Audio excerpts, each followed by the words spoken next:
Welcome to my sweet life with Ruhi. আর আজকে চলে এসেছি আরো একটা নতুন ভিডিও নিয়ে আপনাদের সামনে। আজকে সকাল সকাল চিকেন নিয়ে এসেছি, দেখি আজকে চিকেনটা কিভাবে রান্না করি। তুমি তো সব সময় অনেক রেসিপি দেখো, একটা ভালো চিকেনের রেসিপি বানিয়ে দাও। নতুন রেসিপি খাবি? হ্যাঁ। আচ্ছা, আজকে চল একদম নতুন রেসিপি।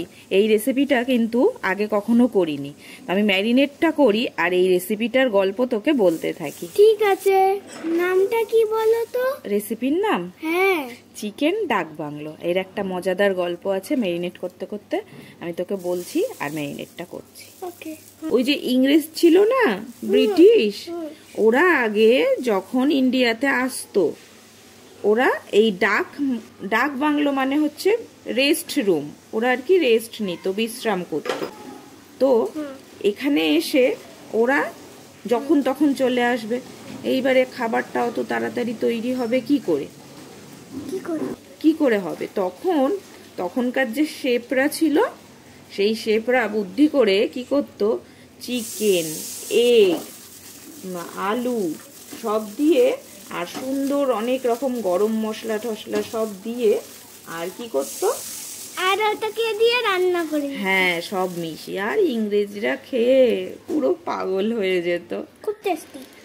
ম্যারিনেট তো করলে মশলা এগুলো এসব কি করছো? দাঁড়া, আমাকে জ্বালাস না, রান্নাটা করতে দে ভালো করে, তাহলে খাবি কি করে? আর যা, তুই খেলা কর গিয়ে, আমাকে জ্বালাস না। আমি মশলাগুলো করে নি, যখন রান্না হবে আমি তোকে তখন ডাক দেবো, ঠিক আছে?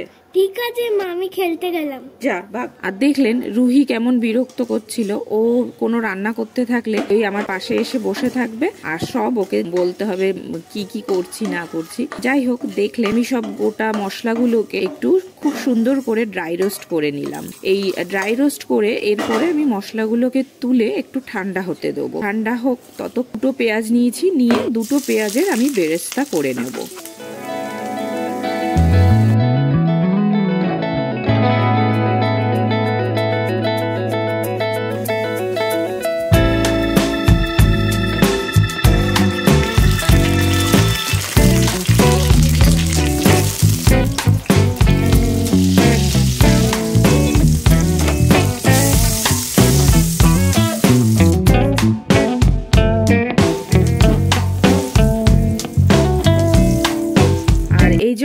আলু আর ডিমটা কিন্তু আমি সুন্দর করে নুন আর হলুদ দিয়ে ভেজে নিয়ে একটু লাল লাল করে ভেজে নেব। ডিমটা আপনারা যেমন যে কটা লাগবে ডিম আলুটা কিন্তু সেই কটাই দেবে। যেহেতু আমার এই রেসিপিটা করার আগে ঠিক ছিল না, জন্য আমি আলুটা সেদ্ধ করে নিই। আপনারা কিন্তু আলুটা অবশ্যই সেদ্ধ করে নেবেন, তাহলে ঝোলে দিলেই আলুটা সুন্দরভাবে গলে যাবে। ভাজা হয়ে গেছে, এরপরে তুলে আমি আরেকটু তেল দিয়ে এর মধ্যে দিয়ে দেবো গোটা গরম মশলা। এরপরে ওই তেলের মধ্যে দিয়ে দিয়েছি পেঁয়াজ, একটা পেঁয়াজ কুচি নিয়েছি এখানে, আর দিয়ে দিয়েছি টমেটো। টমেটো আমি খুব বেশি দিইনি, আপনারা চাইলে গোটা একটা দিতে পারেন, আমি অর্ধেক টমেটো ব্যবহার করেছি।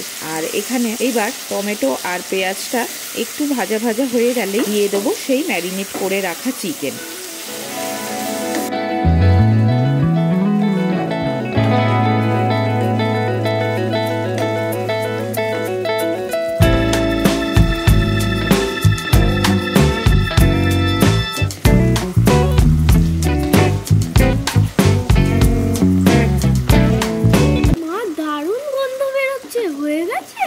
না, এখনো হয়নি, এখনো কষাচ্ছি। চিকেনটাকে এইভাবেই কিন্তু বেশ খানিকক্ষণ কষাতে হবে, কড়াইতে নাড়াচাড়া করেই যেতে হবে। আর ফ্লেমটা কিন্তু অবশ্যই লো ফ্লেমে রাখবেন, না হলে লেগে যেতে পারে। আর এরপরেই দিয়ে দেবো মশলাটা, যেটা আমি প্রথমেই রেডি করে নিয়েছিলাম। যে গোটা গরম মশলাটা প্রথমে একটু গুঁড়িয়ে নিয়েছি মিক্সিতে, তারপরে ওই পেঁয়াজ ভাজা বা বেরেস্তা ওই দুটোকে একসঙ্গে মিক্সড করে আমি এই মশলার পেস্টটা বানিয়ে নিয়েছি। কিছুক্ষণ কষাতে হবে। কষানো হয়ে গেলে এরপরে দিয়ে দিতে হবে জল। একটু জল গরম করে নিয়েছিলাম, সেই জলটাই দেব।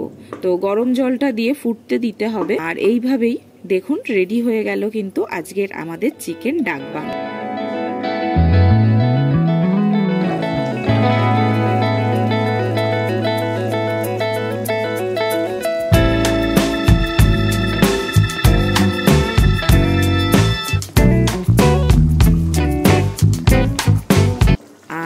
আজকের আমাদের চিকেন ডাক বাংলো রেডি, চলুন এটাকে সার্ভ করব।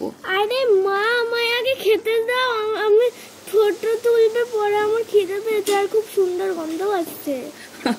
রুহি তো থাকতে পারছে না চিকেন ডাক বাংলোর গন্ধে, তো আগে রুহিকে একটু দিয়ে নিয়ে তারপরে আমরা ফটোটা শ্যুট করলাম, মানে রান্নার ফটো শ্যুট হলো। যাই হোক, তো আপনাদের ভিডিওটা কেমন লাগলো আর আজকের চিকেন ডাক বাংলো কেমন লাগলো সেটা কিন্তু অবশ্যই আমাদের জানাবেন। আর এই সংক্রান্ত যদি আরও গল্প আপনারা জেনে থাকেন সেটাও কিন্তু আমাদের সঙ্গে শেয়ার করতে ভুলবেন না।